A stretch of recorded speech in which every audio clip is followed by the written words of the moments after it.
Bonjour à tous, alors aujourd'hui nouvelle vidéo avec un nouveau concept.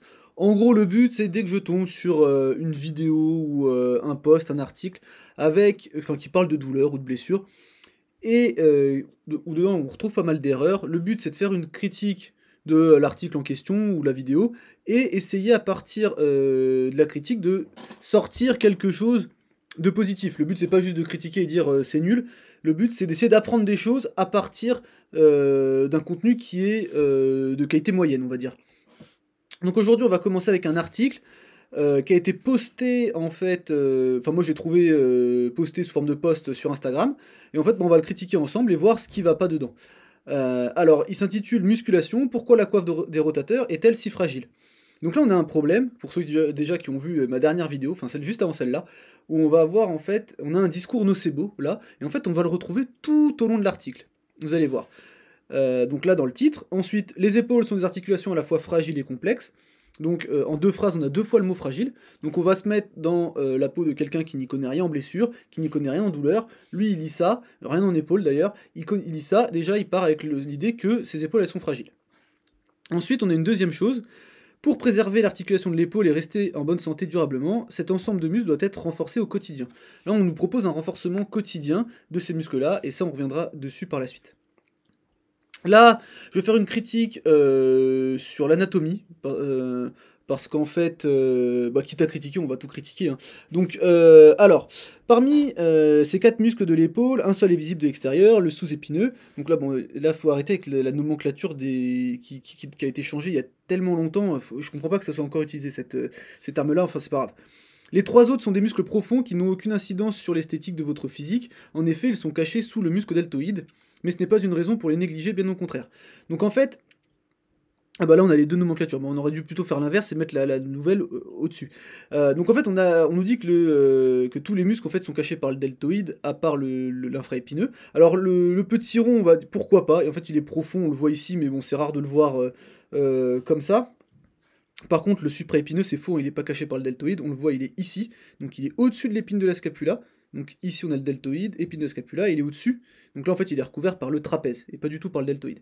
Et ensuite, le subscapulaire, ici, alors lui, du coup, en fait pas du tout, hein. Lui il se situe, là, en fait, là c'est une vue de dos qu'on a, avec la face postérieure de la scapula, et lui ça sert sur la face antérieure, donc il n'est pas du tout couvert par le deltoïde, il est juste à la face antérieure de la scapula, et si on va par l'avant, en fait, on va traverser pectoraux, petit pectoral, grand pectoral, petit pectoral, les côtes, donc partie antérieure des côtes, et lui il est vraiment dans le dos, hein. Et puis on va même avoir, par l'avant, on aura même le dentelé antérieur devant, enfin voilà. Donc il n'est pas du tout couvert par le deltoïde, donc ça c'est des erreurs d'anatomie, mais pour la personne qui lit et qui connaît rien, ça va pas lui porter préjudice. Au pire, il aura des connaissances erronées, mais sur ses douleurs et sur ce qu'il pense de son épaule, bon bah ça changera pas grand chose.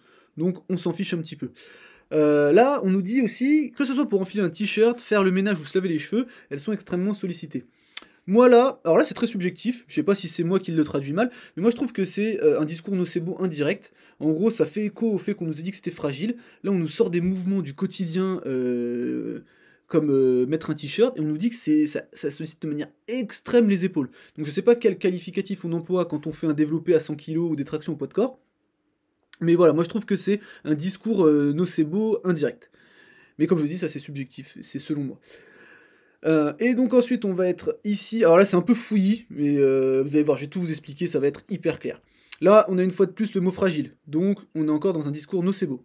On nous dit aussi que, plus grave encore, les lésions de la coiffe peuvent être le résultat d'une tendinite mal soignée, il peut s'agir d'une déchirure partielle ou d'une rupture complète. Donc là on se met dans la peau d'une personne qui a des douleurs à l'épaule, donc elle a son épaule fragile, ça c'est sûr et certain maintenant, et en plus de ça, on lui dit que peut-être il y a des déchirures, peut-être il y a des ruptures dans son épaule. Donc c'est quand même très nocebo comme article. Ensuite ici, de par son extrême mobilité, cette articulation est naturellement sujette à des dysfonctionnements. Là, dysfonctionnement, je sais pas ce que ça veut dire. Donc on utilise un terme. Alors moi je connais la dysfonction somatique, mais là c'est les ostéopathes qui vous en parleront mieux. Mais là le dysfonctionnement, je vois pas trop. Ensuite, comme nous l'avons vu, les sports qui entraînent des gestes répétés des bras peuvent causer des traumatismes. Là, je pense qu'il y a un problème de compréhension dans les mécanismes qui peuvent générer des blessures ou des douleurs. pour faire très large, en général, on va décrire 2 mécanismes. Le premier, c'est micro-traumatique, donc blessure de surutilisation, on va dire. Et le deuxième, ça va être les traumas directs. Et là, en fait, on nous met les blessures de surutilisation avec des gestes répétés et dans la même phrase, traumatisme. Donc je pense que c'est juste pas très clair pour la personne qui a écrit l'article, en fait, la physiopathologie des douleurs et des blessures. Ensuite, ici, on nous dit la tendinopathie de la coiffe des rotateurs et la déchirure sont les 2 blessures les plus courantes. Et là, alors là, on va se diriger vers ce tableau-là et ce tableau-là. Donc ça, c'est chez des gens qui ont... Alors à chaque fois, c'est des gens asymptomatiques, hein, dans les 3 études que j'ai pris, mais en gros... ce qu'il faut, là, en gros, quand on regarde le pourcentage, ce qu'on retrouve le plus souvent, c'est des problèmes de bourse et des problèmes d'acromioclaviculaire. Donc, après, on retrouve chez beaucoup de personnes des problèmes d'atteinte de coiffe, parce que là, elles sont mises, elles sont classées par chaque muscle est séparé, mais en fait, quand on les compile, il y a beaucoup d'atteintes de la coiffe. Mais en fait, les ruptures complètes, c'est pas ce qu'on retrouve le plus fréquemment, et quand on additionne tout, on a quand même plus de problèmes de bourse que de problèmes de rupture complète. Et c'est ce qu'on retrouve ici. Voilà, en gros, quand on va, voilà, les problèmes d'acromioclaviculaire, on en a pas mal. Alors que les ruptures complètes, on n'en a pas. Et là, alors là, c'est chez une population, on va dire sédentaire, et là, c'est chez des gens qui font de la muscu, et là, c'est chez des sportifs. Et pareil, on retrouve des gros problèmes, enfin des gros problèmes. On retrouve des anomalies acromioclaviculaires, mais dire que, en gros, moi, ce qui me gêne surtout, c'est de dire que les déchirures sont très courantes. Tendinopathie, pourquoi pas, mais déchirures, a priori, non. Ensuite, la tendinite de la coiffe des rotateurs se produit lorsque les tendons subissent une inflammation. Donc là, en fait, on a une utilisation du terme tendinopathie et tendinite comme si c'était interchangeable, alors que les deux ne veulent pas forcément dire la même chose. Et voilà, l'inflammation, en général, dans les tendinopathies, il y en a très peu, voire pas, donc on évite d'utiliser le terme de tendinite, et on va plutôt parler de tendinopathie. Donc voilà, là c'est pareil, je pense qu'il y a un problème, enfin la personne qui a écrit l'article ne fait pas la différence entre les deux, ou pour lui c'est la même chose. Et donc c'est problématique. Parce qu'en fait le problème c'est pas de ce qu'on nomme, c'est que ce que ça va engendrer derrière. Parce que si on dit tendinite, mais qu'on fait un protocole pour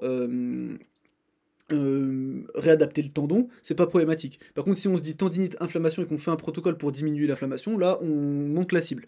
Voilà. Ensuite, on va aller dans la partie en bleu, et là, c'est les recommandations. Donc, dans tous les cas, consultez un professionnel de santé, donc ça peut être un bon conseil. Ce dernier vous préconisera certainement de passer une IRM, pour s'assurer du diagnostic et de décider la suite à donner. Ça, c'est faux.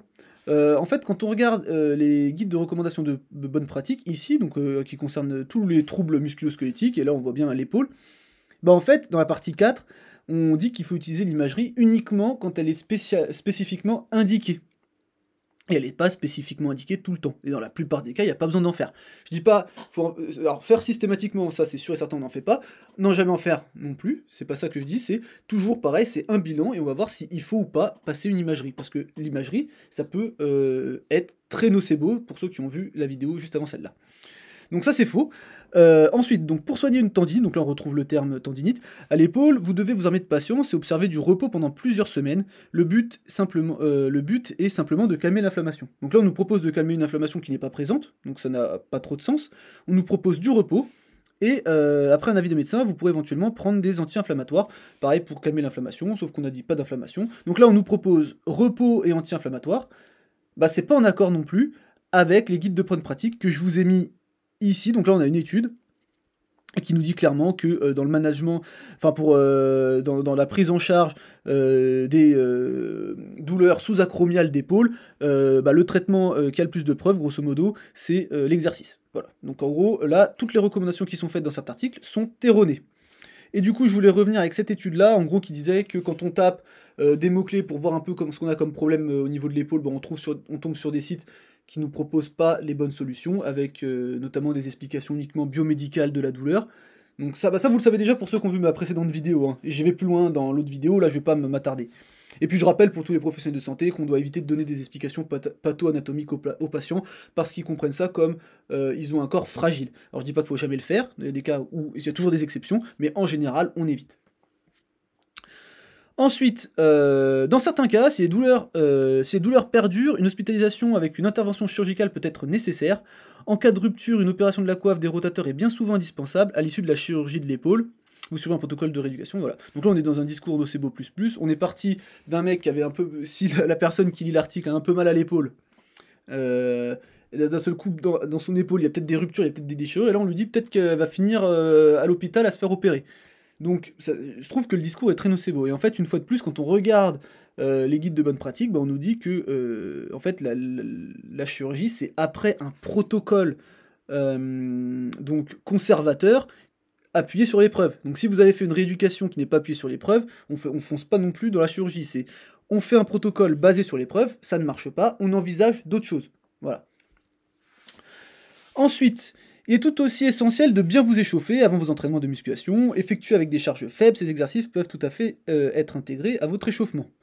Il est d'ailleurs inutile d'utiliser des poids lourds pour travailler votre coiffe des rotateurs. Moi là, je suis pas spécialement d'accord. Parce qu'en fait, si on veut générer de l'adaptation dans un tissu, il faut il faut envoyer un signal qui soit assez important. Et on peut, comme il a dit, comme ça a été dit avant, on va dire, l'épaule, ça va être sollicité dans pas mal de mouvements. Et si on fait par exemple du développé couché à 100 kg, des tractions, c'est pas non plus des perfs incroyables, hein, mais ça va commencer à solliciter la coiffe. On n'est pas obligé de faire forcément de l'élastique en série de 100 hyper léger. On peut mettre plus lourd pour générer l'adaptation. Et puis ça n'a pas trop de sens. On renforce la coiffe avec des mouvements hyper légers. Et après, par contre, sur tous les autres mouvements de poussée ou de tirage, on charge comme une brute. Ça n'a pas trop de sens. Donc en fait, il n'y a pas de charge limite. C'est juste, on peut charger lourd sur la coiffe. Et toujours pareil, le but, c'est d'être progressif. Voilà. Et là, on nous dit, en revanche, le sous-scapulaire ne doit pas être renforcé car il favorise la bascule des épaules vers l'avant. Et là, on nous propose, juste après, exercice 2, les rotations internes et externes. Donc là, ça n'a aucun sens. C'est donc ça qu'on appelle le multivers, j'ai envie de dire, parce que, à ce que je sache, le subscapulaire fait de la rotation interne. Donc là, je comprends pas trop pourquoi ils disent qu'il ne faut pas le renforcer et d'un seul coup, il faut... Voilà. Ensuite, là, je comprends pas non plus, cet exercice se concentre uniquement sur la contraction excentrique, alors qu'il parle en fait des rotations latérales coude au corps avec un élastique ou une poulie. Donc a priori, on a une phase concentrique et une phase excentrique. Je vois pas pourquoi on s'intéresse juste à la phase excentrique, pourquoi il dit ça. Là, je comprends pas. On va avancer. Alors, là, exercice, le Hellfire avec halter, donc en gros c'est le même exercice que le précédent, sauf qu'on est allongé, donc ça peut changer un petit peu l'activation musculaire, mais grosso modo ça reste le même exercice. Ensuite, ici on nous dit, donc en plus du renforcement musculaire de votre coiffe, des rotateurs, il est tout aussi important de bien étirer vos épaules pour les garder en bonne santé. Au même titre que les exercices de renforcement, ceux de mobilité articulaire sont à réaliser plusieurs fois par semaine en prévention des blessures. Donc là, il y a plein de trucs qui me vont pas. Bien étirer vos épaules pour les garder en bonne santé. Je suis pas sûr qu'il y ait des preuves qui disent que ceux qui étirent pas leurs épaules ont des épaules en moins bonne santé. Ensuite, on nous dit que la mobilité est importante. Donc là, je vais juste faire un petit topo rapidement sur la mobilité et sur la prévention des blessures. Donc moi, en termes de prévention des blessures, j'aime pas trop utiliser. Je préfère utiliser le terme de mitigation du risque de blessure, qui me paraît plus approprié. Et pour parler étirement, souplesse, mobilité, on va dire que les étirements, ça va être un prérequis à la mobilité. Et la mobilité, c'est un ensemble de souplesse, force, contrôle moteur. Donc pour avoir la souplesse, on peut être amené à faire des étirements du type passif. Mais dire que ça va prévenir le risque de blessure et qu'il faut les faire plusieurs fois par semaine, moi je trouve que ça fait beaucoup. Et du coup, on va revenir à ce que j'ai dit tout à l'heure. Donc là, plusieurs fois par semaine, les étirements. Et on nous a dit, ici, renforcer la coiffe au quotidien. Je trouve que ça va commencer à faire beaucoup. Là, on a quelqu'un qui regarde qui lit l'article, à la fin, il se dit, waouh, je dois renforcer ma coiffe tous les jours, je dois faire mes étirements plusieurs fois par semaine, et en plus, je dois aller m'entraîner. Pour moi, ça n'a pas de sens de donner tout ça comme conseil. Enfin bon. Et on va partir sur la fin, donc la conclusion avec articulation fragile. Donc comme ça, si vous le saviez pas, maintenant vous le savez, vos épaules sont fragiles. Et si vous vous blessez, vous pourriez pas dire que vous n'étiez pas au courant. Donc bien évidemment, là je plaisante. En gros, on a encore un discours nocebo et on va faire la conclusion. Donc on a 3 grands problèmes ici. Alors qu'on retrouve, pareil, j'en ai parlé dans ma vidéo précédente, sur les sites aussi de professionnels de santé. Là, c'est pas un professionnel de santé apparemment qui a écrit l'article, mais on retrouve en fait les mêmes problèmes.